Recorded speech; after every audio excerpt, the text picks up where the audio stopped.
작년 야구 유망주라고 불리던 박준현 선수의 학교폭력 가해 사실이 드러나 사회적 충격을 줬습니다. 이 사건은 충남교육청 행정심판위원회에서도 학교폭력으로 결과가 나왔고 서면 사과 명령 결정이 났습니다.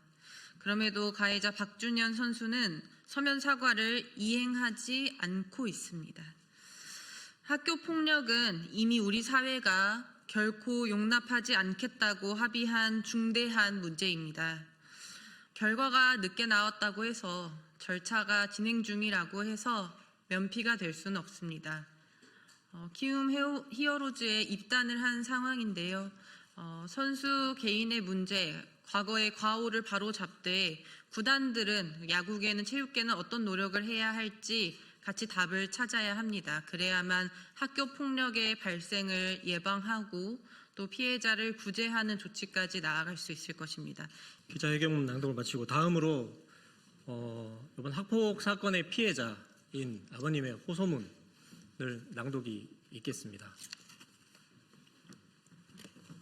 박준현 측에서 대응하는 방식을 보고 시간이 지나면서 이제는 격려와 칭찬이 저희를 향한 핀잔이 되고 원망이 되어 돌아오고 있습니다.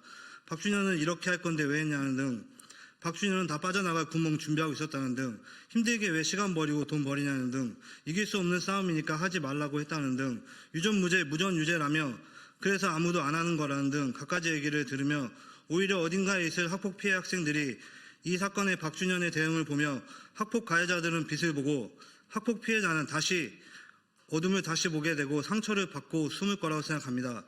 박준현의 침묵 대응은 많은 학폭 피해 학생들과 그 가족들이 아픔을 얘기하고 상처를 치유받기 위해 나서려고 했다가도 다시 숨을 수밖에 없는 상황을 만들었습니다. 그래서 법 개정을 통해서 박준현과 다른 학폭 가해자들에게 남들에게 피해를 주고 상처를 주면 피할 수 없다는 사회의 정의를 알려줘야 한다고 생각합니다.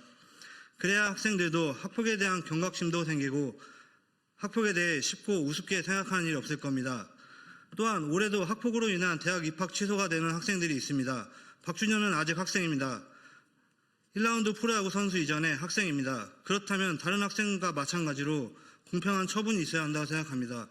박준현에게 아무런 징계 없이 지나간다면 대학 입학이 취소된 학생들의 형평성을 가지고 불만이 있을 수도 있다고 생각합니다. 법 개정을 통해 그런 형평성의 문제도 제거해야 합니다. 법 개정을 통한 첫 사례는 박준현이어야 합니다. 고3 학생 누구